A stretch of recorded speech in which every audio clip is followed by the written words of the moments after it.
No limitangire Kabanata 43 na ang pamagat mga balak. Diretso si Padre Damaso sa kamang hinihigaan ni Maria Clara, basag ang tinig at pagluha na sinabi, "Maria, anak ko, hindi ka mamamatay." Nagmulat ng mata si Maria Clara at nagtaka siya sa anyo ng pare. Hindi rin makapaniwala ang ilang saksing naroon sa nakitang hitsura ng praile.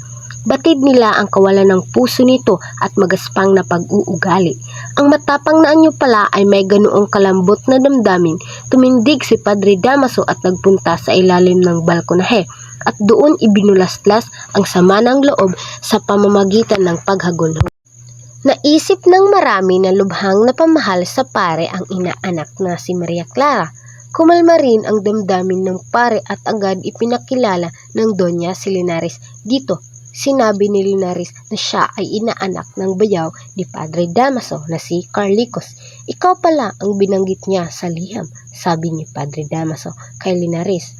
May ibinigay na sulat si Linares sa pare at ito ay naglalaman ng nangangailangan ng trabaho at mapapangasawa. "Natanggap po akong maging abogado sa Universidad Central," wika ni Linares. "Kung ganoon, madali lamang kitang maipapasok ng trabaho. Ngunit kung asawa, mahihirapan akong ihanap ng mapapangasawa. Hindi naman po ako nagmamadali." "Asawa?" Nag-iisip si Padre Damaso. Pagkuway, muling hinarap ni Linares ang mabuti pa'y kausapin natin si Santiago. Umalis na rin si Padre Damaso at naiwan si Padre Salve, ang bakas sa kalungkutan sa mukha. Pabalik-balik siya sa silid ni Maria Clara. "May naghahanap po sa inyo, Padre Cora."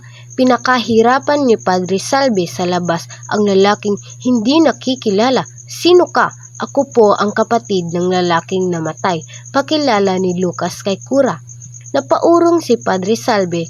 "Ano ang kailangan mo sa akin?" Nagpaawa ng gusto si Lucas sa harapan ng pare at nagkunwaring umiiyak. "Nanggaling ako kay Ginoong Ibarra upang humingi ng karampatan, bayad sa pagkamatay ng aking kapatid. Subalit ako po'y kanyang sinaktan at sinabing hindi siya magbabayad dahil nanganib din ang kanyang buhay. Nagpabalik-balik ako at nagpabigay siya ng halagang 500 piso kasabay ang biling.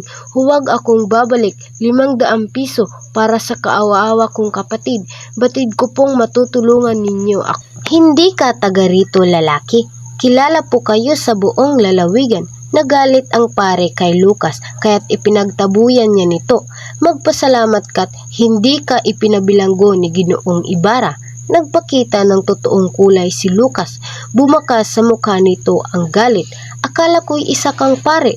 Lalong nagalit ang Cura sa tinuran ni Lucas. "Lumayas ka na dito." "Maaari ko bang makausap si Padre Damaso? Marami ang kanyang ginagawa, kaya umalis ka na ngayon din." Napilitang umalis si Lucas, ngunit panay ang bulong nito sa sarili. "Kung sino ang magbabayad ng malaki, ay siya ang aking paglilingkuran." Nabulabog sina Padre Damaso at Kapitan Tiago at Linares, kaya't lumabas ng bahay.